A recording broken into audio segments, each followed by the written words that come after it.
জুনের 2026-এর এই ভিসা বুলেটিনেও বিশাল বিশাল চমক দিচ্ছে আপনাদেরকে। F2A, F2B আর F4 ক্যাটাগরিতে বড় অগ্রগতি আছে। রিসেন্টলি পরপর কয়েকটা ভিসা বুলেটিনেই কিন্তু বিশাল বিশাল চমক দিচ্ছে আপনাদেরকে। এই লাস্ট ভিসা বুলেটিনেও বিশাল জাম্প করেছে প্রত্যেকটা ক্যাটাগরি। আপনারা যারা ইউএসএর ফ্যামিলি ইমিগ্রেশনের বিভিন্ন ক্যাটাগরিতে দীর্ঘদিন ধরে ওয়েট করছেন তাদের জন্য ভিসা বুলেটিনটা কিন্তু অত্যন্ত গুরুত্বপূর্ণ। আমি সবসময় আপনাদের বলি যে প্রত্যেক মাসের ভিসা বুলেটিনটা কিন্তু আপনারা চোখ রাখবেন।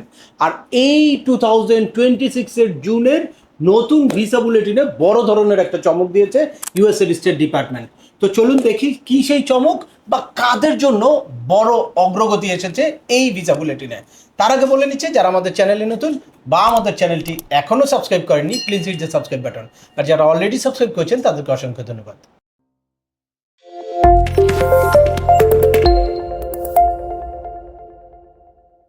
Welcome back. আপনাদের সাথে আছি আমি সিএম আমিনুল বাহার। আমাদের এই চ্যানেলে ইউএসএর ফ্যামিলি ইমিগ্রেশনের একেবারে I-130 পিটিশন ফাইল করা থেকে শুরু করে ইন্টারভিউর প্রিপারেশন পর্যন্ত হিউজ ইনফরমেটিভ ভিডিও আছে। অ্যাট দ্য সেম টাইম কী কারণে আপনাদের কেসটা ডিলে হতে পারে বা কেসটা বাতিল হতে পারে, আপনাদের চাইল্ডটা এইজ আউট হতে পারে, বা কীভাবে আপনাদের কেসটাকে এক্সপার্ডাইট করতে পারবেন সেই সংক্রান্ত হিউজ ইনফরমেটিভ ভিডিও। আপনারা যারা যেই টপিক্সে ইন্টারেস্টেড দয়া করে ওই রিলেটেড সকল ভিডিওগুলো দেখবেন। এরপর ছোটোখাটো প্রশ্ন থাকলে ভিডিওর নিচে কমেন্টস করবেন। আর তারপরেও একান্ত কোনো ব্যক্তিগত পরামর্শ বা আমাদের কোনো সার্ভিস নিতে চাইলে ডিসক্রিপশানে থাকা হোয়াটসঅ্যাপ নাম্বারে অ্যাপয়েন্টমেন্ট বুক করে সরাসরি যোগাযোগ করতে পারেন। অ্যাট দ্য সেম টাইম আমাদেরকে ইমেল করতে পারেন এবং আমাদের ইউটিউব, ফেসবুক ও ওয়েবসাইটগুলোকে ফলো করে সবসময় আমাদের সাথে যুক্ত থাকতে পারেন। চলুন আমরা সরাসরি স্টেট ডিপার্টমেন্টের ওয়েবসাইটে চলে যাই যে কোন ক্যাটাগরিতে কি পরিবর্তন আসলো। প্রথমে আপনারা দেখতে পাচ্ছেন F1 ক্যাটাগরি। এই F1 ক্যাটাগরিটা জুনের ভিসা বুলেটিনে আছে 1 সেপ্টেম্বর 2017। এটা কারেন্ট আছে। যেটা F1 ক্যাটাগরি হচ্ছে unmarried son and daughter of US citizen. আর এই F1 ক্যাটাগরিতে এই জুনের ভিসা বুলেটিনে কোনো রকম কোনো পরিবর্তন আসে নাই, অর্থাৎ আগের ভিসা বুলেটিনে যা ছিল তাই অপরিবর্তিত রয়েছে। এরপরে আছে হচ্ছে F2A ক্যাটাগরি, যেটা spouse and children of permanent residence. এই ক্যাটাগরিতে বড় ধরনের একটা পরিবর্তন এসেছে। এখানে ফাইনাল অ্যাকশন ডেটটা কারেন্ট আছে হচ্ছে 1 জানুয়ারি 2015, যেটা এর আগে ছিল 1 অগাস্ট 2024, অর্থাৎ 5 মান্থস জাম্প করেছে এই F2A ক্যাটাগরি। এরপরে হচ্ছে F2B ক্যাটাগরি। এই F2B ক্যাটাগরি হচ্ছে unmarried son and daughter over 21 age of permanent residency, অর্থাৎ গ্রিন কার্ড হোল্ডারদের ওভার 21 চাইল্ড আনম্যারিড যারা আছে তাদের জন্য এই ক্যাটাগরিটা F2B ক্যাটাগরি। এই F2B ক্যাটাগরিতে ফাইনাল অ্যাকশন ডেটটা কারেন্ট আছে হচ্ছে 22 সেপ্টেম্বর 2017, যেটা এর আগে ছিল হচ্ছে 22 মে 2017, অর্থাৎ 4 মান্থস জাম্প করেছে এই F2B ক্যাটাগরি। এরপরে দেখতে পাচ্ছেন F3 ক্যাটাগরি। এই F3 ক্যাটাগরিটা হচ্ছে ইউএস সিটিজেনের মেরিড চাইল্ড। এই F3 ক্যাটাগরির ফাইনাল অ্যাকশন ডেটটা কারেন্ট আছে হচ্ছে 5 ফেব্রুয়ারি 2012, যেটা এর আগের মাসেও একই ছিল। এখানে এই মাসে আনফর্চুনেটলি কোনো পরিবর্তন আসে নাই, তবে হতাশ হওয়ার কিছু কারণ নেই। নেক্সট অবশ্যই এই F3 ক্যাটাগরিও নেক্সট ভিসা বুলেটিনে বড় ধরনের একটা পরিবর্তন আসবে। ফাইনালি সবচেয়ে বড় যেই গ্রুপটা F4 ক্যাটাগরি, ইউএস সিটিজেনের সিবলিং ভাই এবং বোন, তাদের ফাইনাল অ্যাকশন ডেটটা এই মুহূর্তে কারেন্ট আছে হচ্ছে 8 নভেম্বর 2008, যেটা এর আগে ছিল 15 সেপ্টেম্বর 2008। এখানে প্রায় 53 ডেইজ জাম্প করেছে। এটা কিন্তু অনেক বড় ধরনের একটা পরিবর্তন। আপনারা জানেন যে গত মাসেও বড় একটা জাম্প করেছে এবং এই মাসেও F4 ক্যাটাগরির মতো বড় ক্যাটাগরি বা বড় গ্রুপেও ভালো ধরনের একটা পরিবর্তন এসেছে। এটা খুব একটা আশার খবর। যেখানে ভিসা পজ আছে, ইমিগ্রেশনের প্রত্যেকটা সেক্টর খুব স্লোয়ে আছে, অনেকে হতাশ আছেন, কিন্তু এই ক্যাটাগরিগুলো কিন্তু খুব দ্রুত জাম্প করে যাচ্ছে এবং সবাই দ্রুত ইন্টারভিউ ডেট পাচ্ছে। প্রত্যেকটা জায়গায় গতি আছে, শুধুমাত্র ভিসা কিন্তু দিচ্ছে না। আপনারা যারা অনেক হতাশ অবস্থায় আছেন যে ভিসা পজ আছে, কবে খুলবে এই হতাশায় আপনারা এক্সিস্টিং কাজগুলো করছেন না, তাদেরকে বলবো যে আপনারা এক্সিস্টিং প্রত্যেকটা কাজ, যার যখন ডকুমেন্ট ফাইলিং ডেট কারেন্ট হয় বা ফাইনাল অ্যাকশন ডেট কারেন্ট হয়, ইন্টারভিউ লেটার আসে, আপনারা কিন্তু অবশ্যই যথাযথ গুরুত্বের সাথে আপনাদের প্রত্যেকটা অ্যাকশন নিতে হবে। এরপরে চলে আসি ডেট অফ ফাইলিংয়ে কী পরিবর্তন আসলো। আপনারা জানেন যে এই ভিসা বুলেটিনে দুইটা চার্ট থাকে, একটা হচ্ছে A চার্ট আর একটা হচ্ছে B চার্ট। A চার্টটা হচ্ছে ফাইনাল অ্যাকশন ডেট কারেন্ট থাকে A চার্টে, আর B চার্টে হচ্ছে ডেট অফ ফাইলিং ডেট। এ চার্টটা যদি আপনার কারেন্ট থাকে তাহলে আপনি ইন্টারভিউর কিউতে আছেন, আর বি চার্টটা যদি আপনার কারেন্ট থাকে তাহলে আপনি বুঝবেন যে ডকুমেন্ট ফাইলিংয়ের জন্য আপনি এলিজেবল হয়েছেন। এই বি চার্টটা আমরা এখন দেখি। এই যে আপনারা দেখতে পাচ্ছেন বি চার্টে F1 ক্যাটাগরির ডেট অফ ফাইলিং কারেন্ট আছে 1 অক্টোবর 2018, যেটা এর আগেও সেম একই জায়গায় ছিল, এখানে কোনো পরিবর্তন আসে নাই।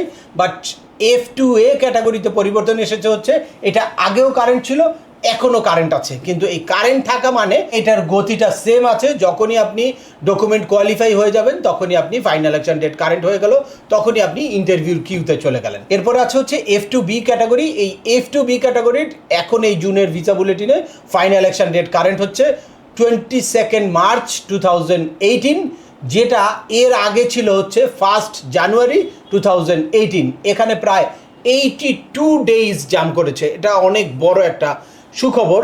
F2B ক্যাটাগরির জন্য 82 ডেজ জাম করেছে। এরপর F3 ক্যাটাগরির ডেট অফ ফাইলিংটা এই জুনের ভিসা বুলেটিনে কারেন্ট আছে হচ্ছে 8 ডিসেম্বর 2012, যেটা এর আগের মাসেও একই জায়গায় ছিল F3 ক্যাটাগরিতে। এখন ফাইনাল অ্যাকশন ডেটেও কোনো পরিবর্তন আসে নাই বা ডকুমেন্ট ফাইলিং ডেটেও কোনো পরিবর্তন আসে নাই। আশা করছি আমরা নেক্সট ভিসা বুলেটিনে F3 ক্যাটাগরি অনেক বড় ধরনের জাম্প করবে। বাট F4 ক্যাটাগরি বা সিবলিংয়ের যেই গ্রুপটা ইউএস সিটিজেনের ব্রাদার অ্যান্ড সিস্টার, তাদের জন্য এই ডেট অফ ফাইলিংয়েও কিন্তু বড় ধরনের একটা সুখবর আছে।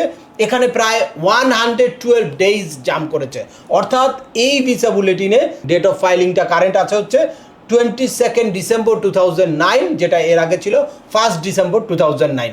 তাই আপনারা বুঝতে পারলেন যে ইউএসের ফ্যামিলি ইমিগ্রেশনের সব সেক্টরে কিন্তু অনেক গতিশীল। তাই বোঝা গেল যে এই ইউএসের ফ্যামিলি ইমিগ্রেশনের প্রত্যেকটা ক্যাটাগরির হিউজ গতিশীল অবস্থায় আছে, specially F2A, F2B, F4 category, যেই ক্যাটাগরির গ্রুপটা অনেক বেশি, বা F1 বা F3ও গতিশীল আছে, যেটা আগের মাসে হয়েছে, এই মাসে হয়তো আনফর্চুনেটলি হয় নাই। তো আপনাদের সবার বুঝতে হবে যে এই ডেট অফ ফাইলিংটা কারেন্ট হলে আপনাদের কি করণীয়।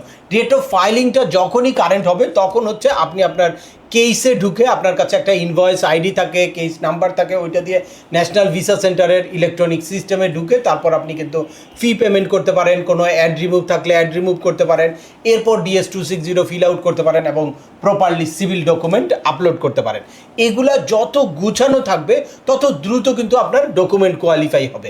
আপনারা জানেন যে আমি বারবার বলছি আপনাদেরকে, আপনাদের ডেট অফ ফাইলিং কারেন্ট হওয়ার আগেই আপনাদের যদি কোনো ডকুমেন্টের সমস্যা থাকে, যদি কোনো জায়গায় নামের মিসম্যাচ থাকে, ডেট অফ বার্থ মানে এক এক জায়গায় এক এক রকম থাকে, এরকম কোনো প্রবলেম থাকে, তাহলে সেগুলো কারেকশন করে রাখবেন। At the same time document qualified হওয়ার জন্য বা সিভিল ডকুমেন্ট হিসেবে যেই ডকুমেন্ট আপনাদের আপলোড করতে হবে বা জয়েন্ট স্পন্সর যদি কারো লাগে, সেগুলো সব রেডি করে রাখবেন। যখনই আপনাদের ডকুমেন্ট ফাইলিং ডেটটা কারেন্ট হয়ে যাবে তখনই আপনাদের সাথে সাথে অ্যাকশান নেওয়া দরকার, কারণ যত দ্রুত আপনি এই অ্যাকশানটা নেবেন তত দ্রুত আপনার ডকুমেন্ট কোয়ালিফাইড ডেটটা হবে। আর ডকুমেন্ট কোয়ালিফাইড ডেট অনুযায়ী কিন্তু এই প্যান্ডামিক সিচুয়েশনের পর থেকে কিন্তু ভিসার ইন্টারভিউ ডেট হচ্ছে।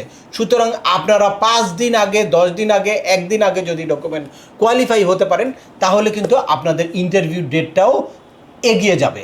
স্পেশালি যাদের চাইল্ডের এজ আউট হওয়ার সম্ভাবনা আছে বা বিভিন্ন রকম ইমার্জেন্সি ইস্যু আছে, তাড়াতাড়ি যাওয়া দরকার, তারা তো অবশ্যই খুব দ্রুত ডকুমেন্ট ফাইলিং করবেন। অবশ্যই কোনো এক্সপার্টের কাছে, রিয়েল যারা প্র্যাকটিক্যাল এক্সপেরিয়েন্স আছে তাদের সাথে গিয়ে আলাপ আলোচনা করে তারপর ডকুমেন্ট ফাইল করবেন বা এই ব্যাপারে কাজ করবেন। এই যে DS-260 ফিল আউট করবেন এবং প্রত্যেকটা ডকুমেন্ট আপলোড করবেন, কারণ আমরা হিউজ এরকম কেস দেখি। অনেকেই ইউএসএতে বিভিন্ন ট্যাক্স লয়ার বা বিভিন্ন কম্পিউটারের দোকানে এইসব ফর্ম ফিল আউট করতে গিয়ে বিভিন্ন রকম বিড়ম্বনার শিকার হন।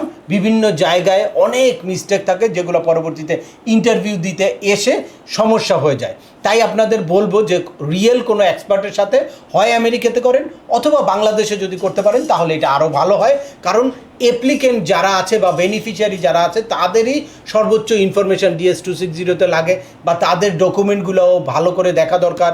তাদের ডকুমেন্টগুলো আপলোড করতে হয়। ইভেন স্পন্সারের যেই ডকুমেন্টগুলো ওইগুলো কিন্তু আপনারা চাইলে ওখান থেকে আপনাদের ট্যাক্স লয়ারের মাধ্যমে আপলোড করে দিতে পারেন, বা বাংলাদেশে যদি কারো মাধ্যমে করেন তার কাছে মেইলে পাঠিয়েও কিন্তু আপনারা এই কাজটা করতে পারেন। বাংলাদেশে হলে আপনারা সরাসরি, অর্থাৎ যারা মেইন বেনিফিশিয়ারি, মেইন অ্যাপ্লিকেন্ট এবং বেনিফিশিয়ারি সরাসরি তার সাথে যোগাযোগ করে তারপর এই জিনিসগুলো সলভ করতে পারে। আমেরিকাতে হলে আপনাদের কি করতে হয়, ওখানে পিটিশনার আপনার হয়ে আরেকজনের কাছে যাবে, আপনার ইনফরমেশন নিয়ে তারপর জমা দেবে।